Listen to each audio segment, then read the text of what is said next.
Okay, so this year I'm trying to read 12 books, or rather, I'm trying to finish 12 books. So if I've began them at some other time, I still count towards my goal of this year. And my first book that I have finished reading this year is a sequel to A Wrinkle in Time, a swiftly tilting planet. And I'm going to go ahead and say, if you've not seen my short about this, I'll go ahead and let you know. This is a pretty mid book, to put it in modern slang. This is not a very good book, in my personal opinion. If you've read it, and you like it, great. I'm totally fine with that, obviously. And before I say anything more about this book, I want to make this abundantly clear. Our author here, obviously, she's great. I mean, she made Wrinkle in Time, and that alone will always put her, in the list of really influential authors. And whenever I'm dealing with authors like this, I try to let whatever criticism I have be polite and respectful. I once had this long conversation. Well, it wasn't super long, but I had a conversation talking about Lord of the Rings, and I was hanging out with some people who weren't as big of fans of Lord of the Rings as me. And you're never going to hear me say too much bad about Tolkien one way or the other, because he basically pioneered a genre. you know, his influence is felt to this day. And I will say the same with the Wrinkle in Time books. I mean, it's sci-fi, female protagonist for, that kind of book probably wasn't very popular to do that at the time. So, a bit of a pioneer. If I'm wrong about that, please let me know. I'd love to know if there's somebody else who was just as influential. But obviously, the Wrinkle in Time series is kind of cool. It's got Christian elements to it. It's got the sci-fi, kind of some fantasy elements. It's a really cool amalgamation of genres that nowadays are just kind of separate, I guess. I'm kind of just talking off the top of my head. If it seems that way, I apologize. But I just want to just say I do respect the author. No insult against her, but this still is not a good book in my opinion. So I'll go ahead and I'm going to assume you know about the Wrinkle in Time series, so I'll keep it as brief as possible. But basically, this is set, I would say, probably close to 10 years after the original. And our main character, Meg, she's now married to Calvin, and she's got a baby on the way. Her brothers, Denny's and Sandy, are both in college, and Charles Wallace is now 15. So, yeah, that'd be about 10 years, because he's 15, and in the original book, he was like 4. So, basically what happens is the family gets a call saying that this maniac from South America, I think the name is Brenzillo, he's going to blow up everybody. He's got nukes, he's going to destroy everyone. And obviously everyone's panicking. But, what are they going to do? I mean, family is important enough for the president to call them, but they don't really know what to do. Meg wants to do something. And at the same time, her mother-in-law, Calvin's mother, Mrs. O'Keefe, is hanging around the family, and she's not very friendly at all. She doesn't really like them, it seems. She honestly doesn't seem to like anybody. And all of a sudden, she becomes very talkative, and she basically looks to Charles Wallace and tells him that you have to go save everybody. And she gives him this rune, and I can't quote it, but basically, it's basically kind of it's kind of a, all power of heaven and earth will move, that kind of thing. It is pretty cool. It is pretty cool. And she basically tells Charles Wallace, you have to save everybody. So that's exactly what Charles Wallace does, which I will go ahead and say that I really do like this idea. All right. I know Meg is the main character, but Charles Wallace, to me, has always been my favorite, and he's very interesting. And this illustration up here of the boy on the unicorn, the flying unicorn, that's Charles Wallace, obviously. And that's Meg, I'm pretty confident, with their new dog. And that's Mrs. O'Keefe, and I think that's probably Mrs. O'Keefe as a child. if I'm not mistaken. But needless to say, armed with this new rune, Charles Wallace is going to have to go save the world. And this is kind of a cool idea because Charles Wallace is the character who's kind of like that magical boy, basically, that you see in some stories, like with Stephen King. There's a kid who has like powers beyond everybody else. That's Charles Wallace. Now, of course, because he's young, he can get easily misled. He can get beaten easily. That's kind of what happens in the first book, to the best of my knowledge. I haven't read it in a little while. But, Charles Wallace was a little kid. Despite his gifts, he can still be beaten. And it takes someone who's kind of average like Meg to kind of bring him back. And I know Meg is a little above average, she's pretty cool. But she's not as special, technically speaking, as Charles would be considered. In my personal opinion. No slight against Meg there. But, so, taking the boy who's needed saving in the past and kind of moving him to the hero is kind of a cool idea. I like that. That's kind of a cool progression of the story. Because if I'm not mistaken, I think in the second book, Charles Wallace does need saving again. If I'm not mistaken, I could be wrong on that. It's been a long time since I've read the second one. I might need to refresh myself on it one day, but I'm not interested in reading it right now.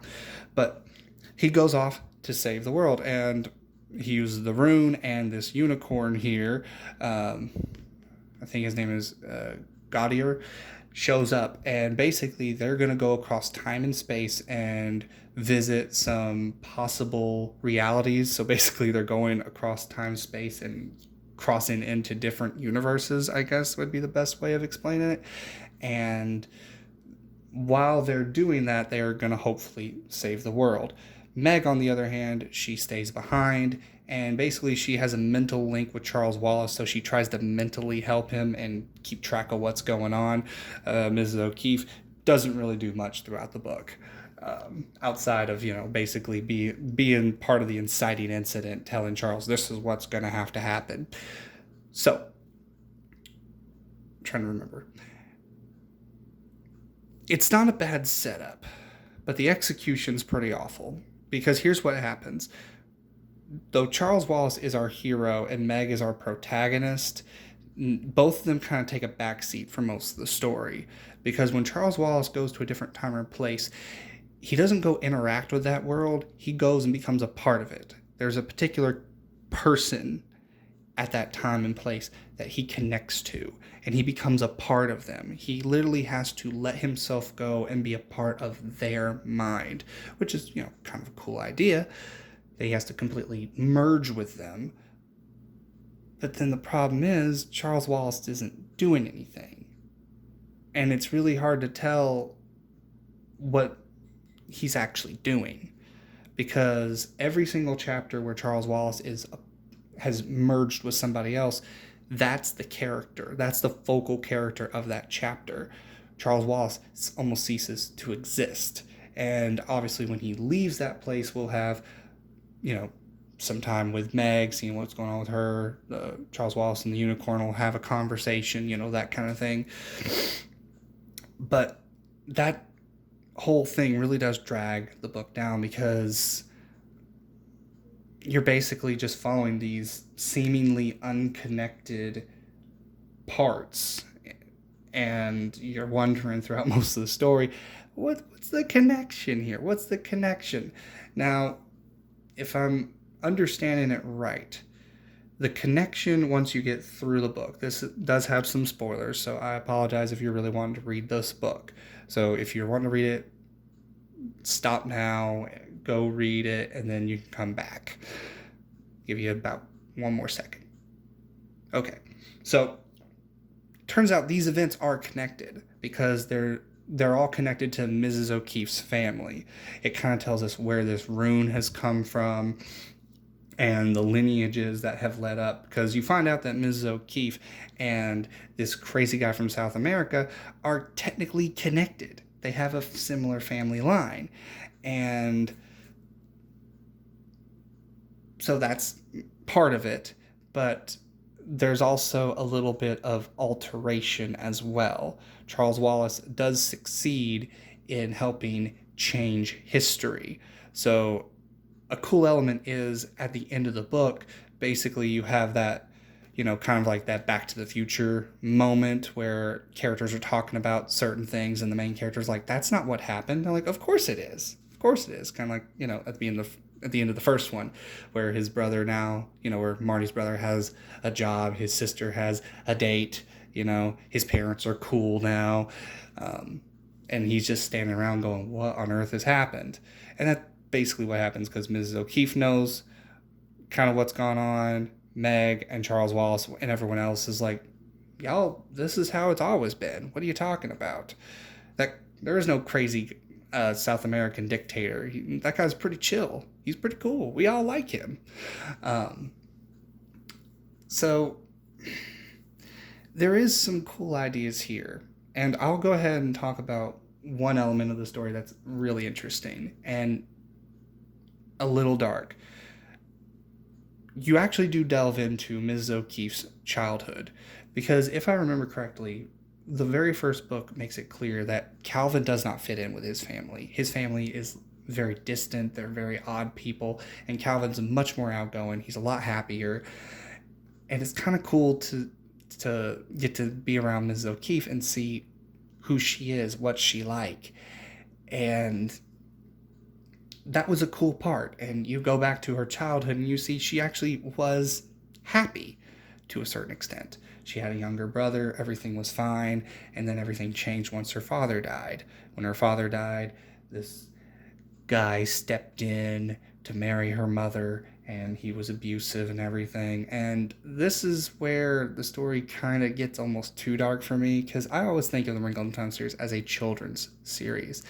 And dealing with spousal abuse is something I never really think of with this series, and the stepfather does kind of make an attempt at kind of assaulting somewhat Mrs. O'Keefe when she's young, and that was like, whoa, that's some really messed up abuse here, and I really would prefer that not be in this book. But I mean, it's there. That might make some people a little uncomfortable. It made me a little uncomfortable because that's not what I was expecting, in my children's Christian-esque sci-fi fantasy. That's not exactly what I'm, harsh reality slam me in the face. Not really something I'm expecting to see. But still, getting to see her childhood and seeing the events that kind of helped mold who she was, that was cool. I did like that. So there is good in this book, but there's a lot that's holding it back. And I'll go ahead and say, to me, one of the worst things to hold it back is I don't feel like, outside of the ending, that Charles Wallace really does anything or Meg does anything. And I've looked in the book, sorry, just humor me for a second. If you look near the end, there's literally a little bit of a family tree here of the different casts that appear in these different series. And as you can see, you got the Murray O'Keefe family, and it tells you what books these characters appear in. And take a look at Charles Wallace. He's in A Wrinkle in Time, A Wind in the Door, and A Swiftly Tilting Planet. This is his last book. I don't know if he's going to be mentioned in the other books at all, but I think to myself, you raise this kid up to be the hero, and he doesn't really get to do much. The story even makes it where he doesn't even really get to be an active protagonist, because he even has this moment where he feels like, every time I try and take the reins and control everything, it always messes up. So I'm just going to trust that we're going to go the right way and everything, which, for those who read a lot of, stories, your protagonist is supposed to be active in what's going on, and he does serve as a protagonist in this story. But both him and Meg, our two main characters, don't really do much. And it really bothers me that this is Charles Wallace's ending book, and he doesn't die, he lives. And I feel like in my mind, it's like, if you're gonna not do anything with the boy, you might as well have killed him off, and then he could at least die a hero, die someone that where you're like, oh wow, he's really cool. But no, let's have him lead an adventure and not do anything. So I'm glad I read this book. I'm glad I read it. It's one of those things I could kind of check it off my list, but it as a story, there's just not enough going on, and it was definitely a slog to get through. And I don't feel like it really got really interesting until you get to the Mrs. O'Keefe backstory, and that's despite how dark it was. And that's probably like what page? That's like page like 228 out of like 300. So like in the last 100 pages, it's really getting interesting. But there's just way too much to get through before that. So I'll go ahead and say, if you've been wanting to read this book and you're really interested in it, hey, knock yourself out, go enjoy it. But if you're one of those people who just read Wrinkle in Time and you've never been interested in reading anymore, I'd probably just not continue personally. You could try reading A Wind in the Door and see if you like it. But if A Wind in the Door didn't do it for you, I really doubt this one is going to be interesting to you. So, thanks for sticking around. Thanks for listening. I'll try and do some more of these with each book I read, I hope. But thanks a lot. Bye.